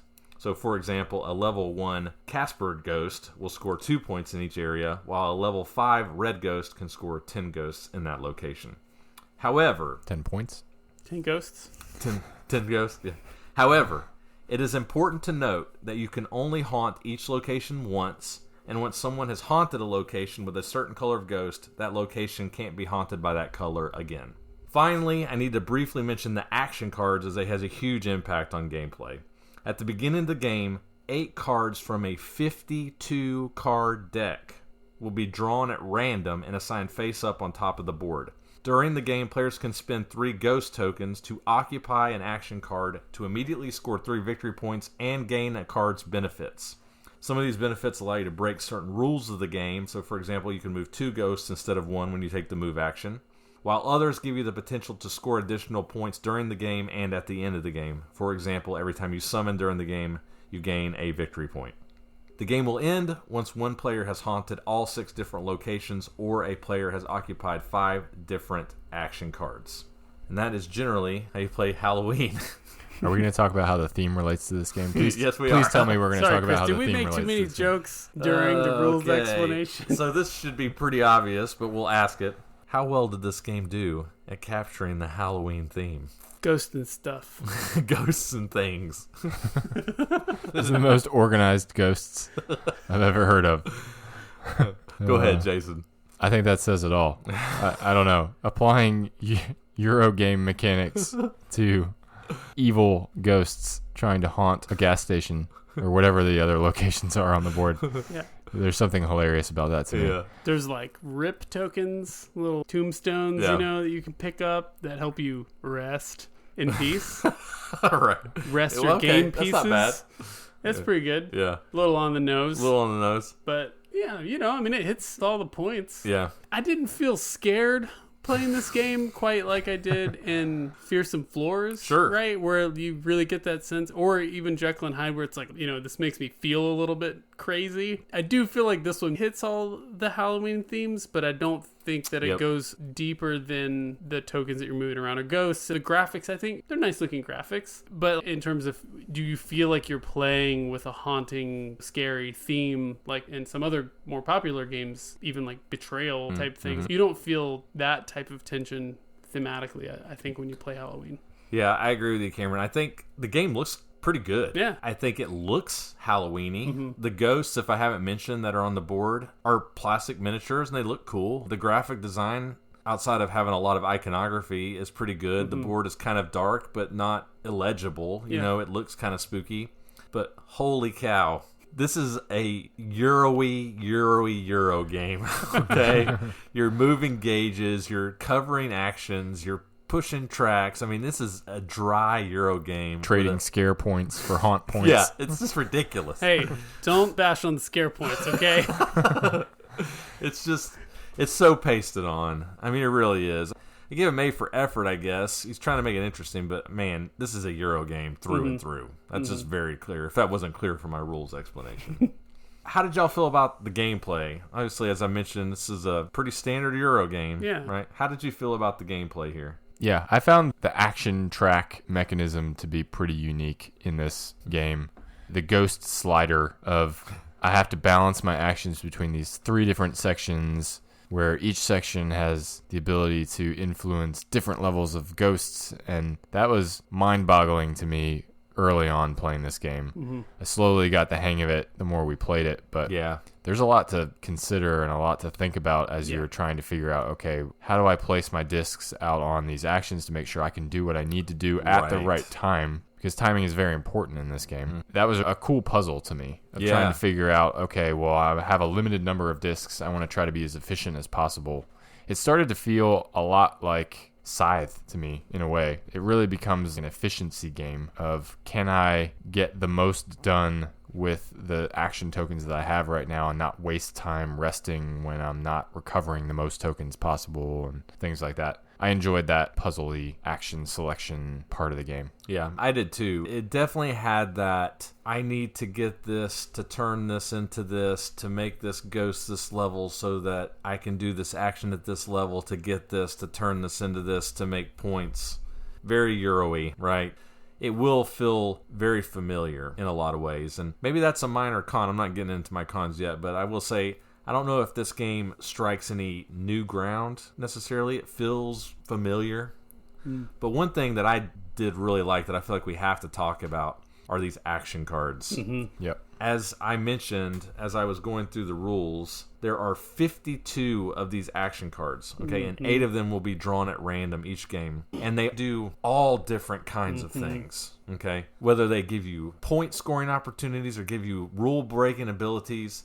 To me, this is where the game really shines, is because this is what allows you to find your strategy in the game to be different from your opponents and allows you to find a path to victory in this game. How'd you guys feel about the action cards? Yeah, that was the thing that I feel like I latched onto pretty quickly when I started playing this game, is I was like, all right, this game is about efficiency and it's about finding those synergies, right, to create an engine, because you're going to be taking the same actions throughout the game, and all of the action cards identify with a specific action, right? When you take this action, you get this benefit. And so you're trying to figure out, okay, which actions do I want to be incentivized to continue to take, maybe more frequently than others, because that's what I'm going to be good at, right? Right. Yeah, I think these cards make this game.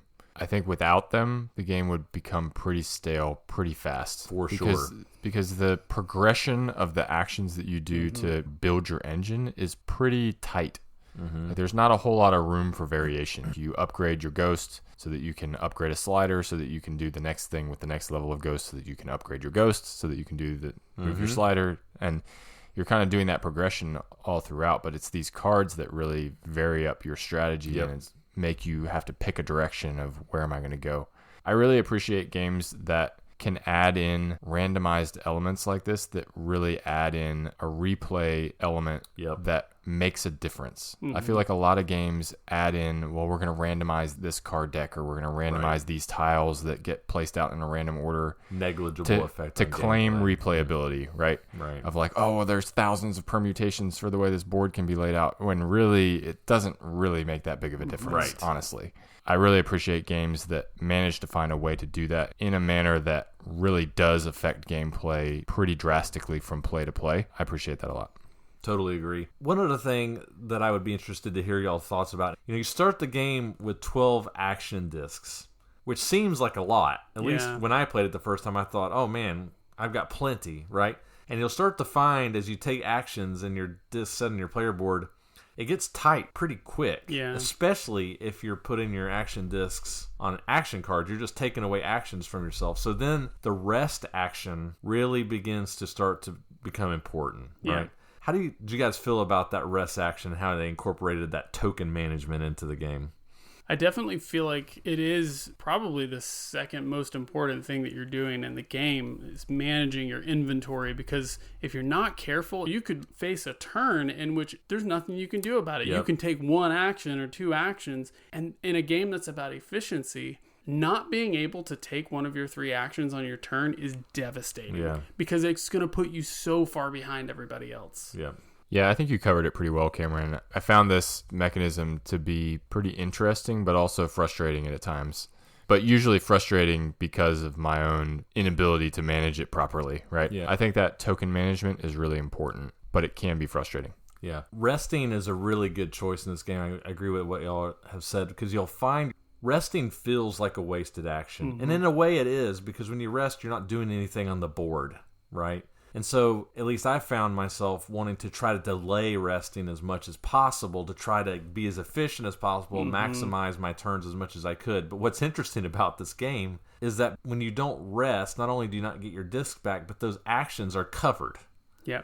And so you might find yourself in a situation where you're like, oh, I can use that ghost to do this thing or score that point. And then you look at that section of your board and it's covered. Right. And you were thinking about resting the turn before. And you're like, man, I should have rested. Right. And I could have done this action this turn, but you didn't, right? Because your ghosts are different levels on the different action spaces. And then we want to make that clear, right? When you upgrade your ghost, you're only upgrading one of those 3 tracks. You're not upgrading all of them. And so you might be looking at it going, I've only got 1 orange ghost, but 3 out of the 5 spaces are covered up and I can't use that ghost for anything. Yeah. Or I can only use them for the one thing that I don't need to do with them. Yeah.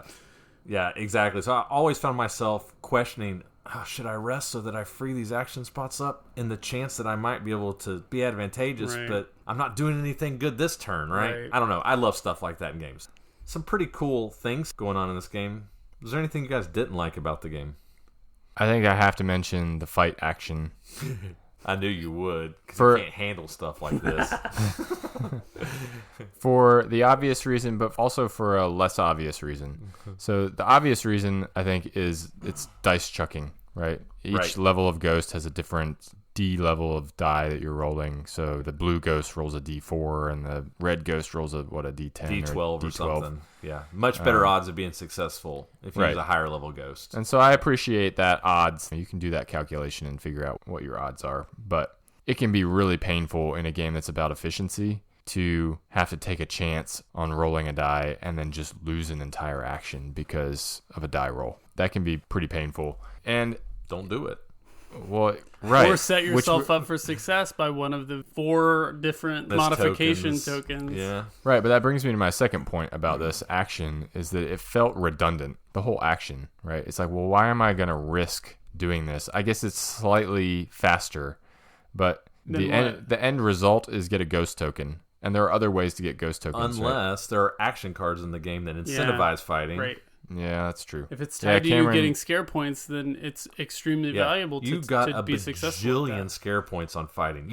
I didn't have to take the scare action the entire rest of the game after I got that it was actually 2 that were like working together for me. So every time I took it, I got like 9 scare points. Exactly. And it was like, well, I'll just upgrade my dudes for free. And that's what saves That's why I love game. the scare points. And it goes back to what you were saying, Jason. The game in itself would just be meh, but the action cards are what save it. They change it. It changes how you play, and it makes certain actions that on the surface might seem like that's crap. It's good for me, but it's not good for you. More desirable. Right? Yeah. Yeah, that's a good point. So I had one observation. I feel like more so than most games that we review here at Hidden Gems, the rules were a bit complicated to follow, and maybe it's the fault of the iconography, perhaps. I feel like even the player tableau can get a bit confusing to follow, especially the fact that you're placing unmarked discs. They're just all going on these action slots, and so it can be hard to remember what you played on your last turn, what you've placed down on this turn. We had a lot of things like, because you can place all 3 of your actions in the same turn, we had a lot of times where a player would start doing actions and then like, oh, actually I want to do these in a different order. I'm going to do this instead. And it's like, I don't know what you just picked up, man. Like, I trust you, I guess. Felt very error prone. A lot of like, maybe we played this game and maybe you won, but who knows? I think we all made mistakes. Yeah, probably. And if you don't like tick the box and it's like, how many actions did you take? Did you take 4 actions? Like, I don't know. So I felt like that could probably be managed a bit better, maybe a little bit more clarity on Yeah. how to track your turns. I totally agree with you. I think it can be a bit fiddly, and Yeah. I think because you have the potential to make amazing turns in this game. Jason. Did this a couple times. You know, if you're not paying attention to what somebody's doing, they're just like, oh, and I scored 22 points, and you're like, what the heck? All right, you're going to have to run us back through how you I was did like, that. hold on. And it's not that I didn't trust Jason, or anybody that was doing that. I think we were all doing that to some degree, but I think this is the kind of game where even if it's not your personality, I think it would benefit the group and the table for you to announce what you're doing. Right. Because you can do some crazy things in your turn, and two, you might make a mistake. We were all messing up because of how fiddly the freaking game is, right? It's just better to be like, okay, I'm going to do this and move this, and somebody might be like, actually, your ghost level isn't high enough, you can't do that, because we were doing that to each other constantly. Yeah, we played twice the other night and had kind of an asterisk next to the first game because there was a clear mistake that was made at one point. There was no way we could backtrack and correct it. But even the second game, I think it was legit. Did you win? No, Jason did. No, I won both of them, and I'm sure that I did not win the first one. And the more that I think about it, becoming convinced that there's the possibility that I didn't win the second one either. And that just feels not great, because we definitely knew what we were doing the second game, but we were still making mistakes, stumbling over stuff. All were. And I think that is, there is a degree to which, we're learning the game, but we're experienced game players. We've played games more complex than this. Yeah. And if on a second play in the same evening, when you have experience having just played it, you're still stumbling over things and making mistakes, I think that says something. I'm not exactly sure what, but it says something about I have that the exact way the game feeling. is designed. I don't know exactly how to put my finger on why it's prone to making mistakes and letting things fly past that other games. It was weird in that way. I mean, there were several times people were like, I'm going to do this, and we're like, can't do that. I'm going to move it, can't do that. I'm going to put this over, can't do that. You just need to be aware of that in this game. Yep. Let's wrap it up with final thoughts. Yep. Cameron. Okay. Even though we had a lengthier cons section, I'm going to say Halloween's a good game. I feel like it's well balanced. We look for tension in games here at Hidden Gems. And to me, I think Halloween does bring some tension. You can't count out a player bringing up the rear in this game, right?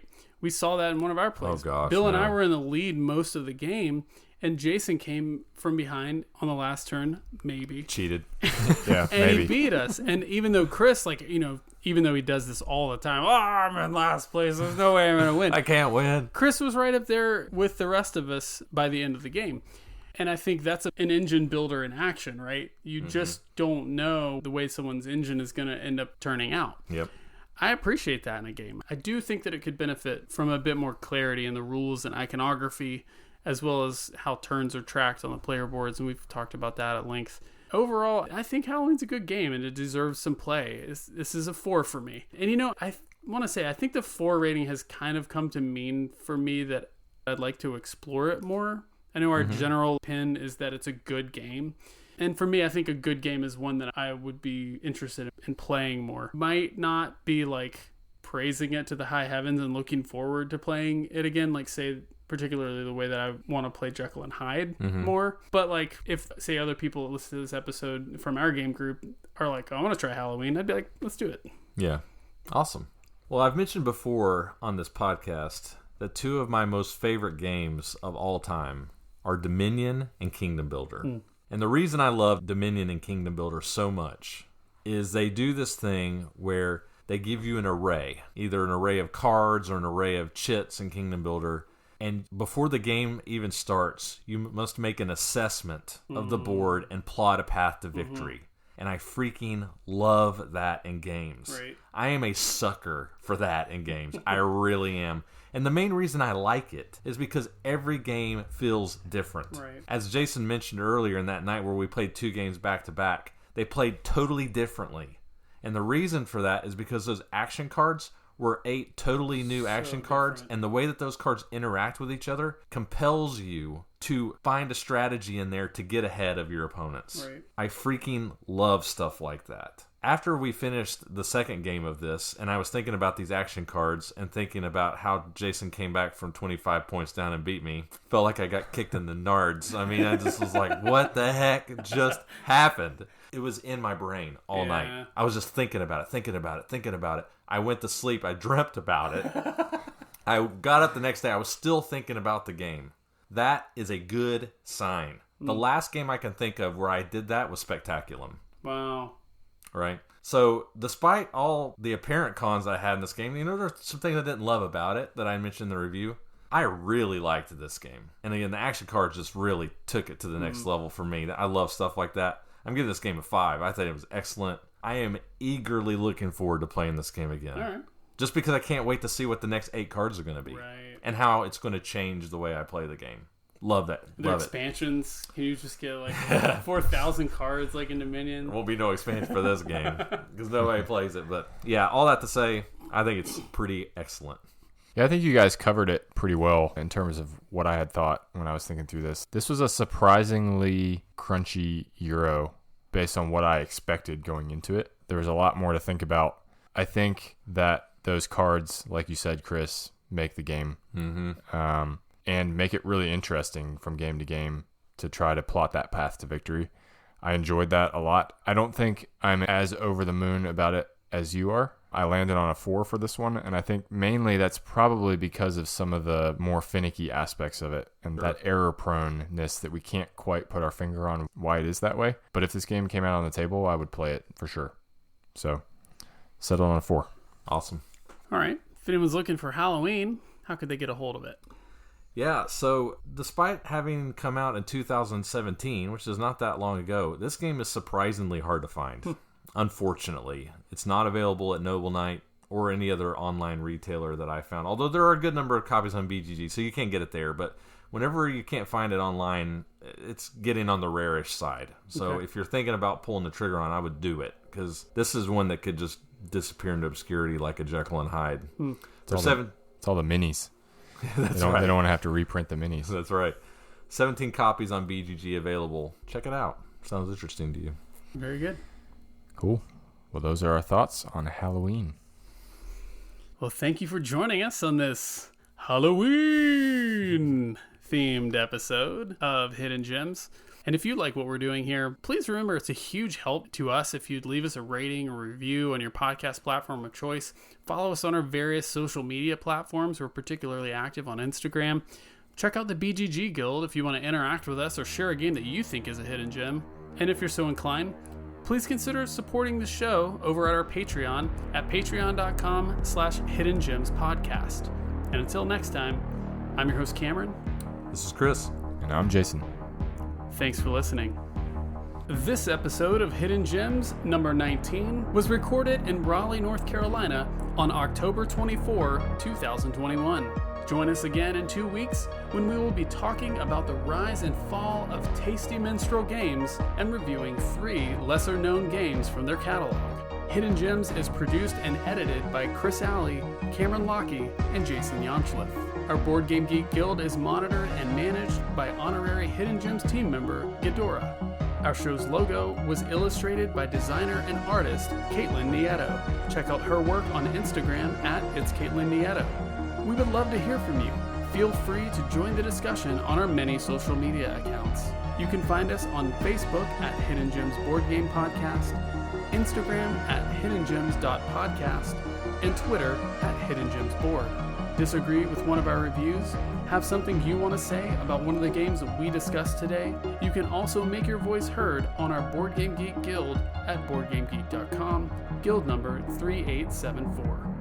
Once again, thank you for joining us on Hidden Gems, and until next time, fellow gem seekers, enjoy your games and enjoy your search.